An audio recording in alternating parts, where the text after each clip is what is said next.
मैं गर्व से कहता हूं कि मैं ब्राह्मण हूं।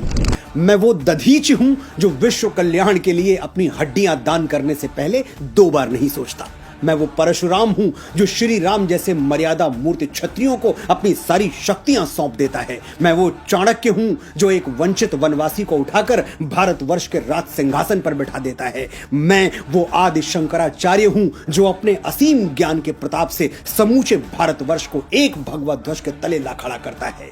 मैं रामकृष्ण परमहंस हूं जिसकी शरण में आने वाला स्वामी विवेकानंद हो जाता है। मैं समर्थ स्वामी रामदास हूं जो छत्रपति शिवाजी महाराज जैसा शिष्य देके इस धरा को धन्य कर देता है। मैं पेशवा बाजीराव बलाड़ हूं जो एक राजपूत राजा के स्वाभिमान के लिए थाली में सजा हुआ भोजन छोड़कर रणभूमि की ओर चल पड़ता है। मैं मंगल पांडे हूं जो स्वाधीनता के मस्तक पर तिलक बनकर जगमगाता है। मैं राजगुरु हूं, मैं तात्या टोपे हूं, रामप्रसाद बिस्मिल हूं, परमवीर कैप्टन मनोज पांडे हूं, मैं चंद्रशेखर तिवारी आजाद हूं। मैंने अपने रक्त से इस वीर प्रसूता धरती का अभिषेक किया है, इसलिए बच्चे बच्चे को जबानी याद हूं। मैं वीर सावरकर हूं जो अंडमान की सेलुलर जेल में 2 कटोरा पानी पी के स्वाधीनता के स्वप्न को जीवित रखता है। मैं बाल गंगाधर तिलक हूं जो भारतवर्ष को एक बार फिर अपनी संस्कृति पर गर्व करना सिखाता है। मैं दयानंद सरस्वती हूं जो अंग्रेजों के पथभ्रष्ट किए हुए भारत को संदेश देता है,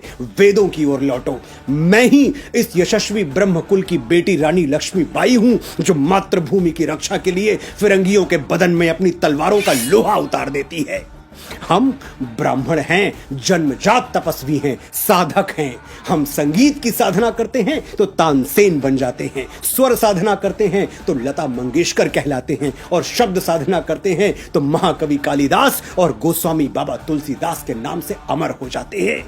आर्यभट्ट, वाराहमिहिर, श्रीनिवास रामानुजम, वेंकटरमन, रामकृष्णन, हजारों लाखों यशस्वी ब्राह्मणों के नाम हमारे ब्रह्म पटल पर स्वर्णाक्षरों में अंकित हैं। मैं कितनी भी कोशिश कर लूं ये किस्सा रह जाएगा आधा। किस किस के मैं नाम गिनाऊं, सांसें कम है लोग ज्यादा।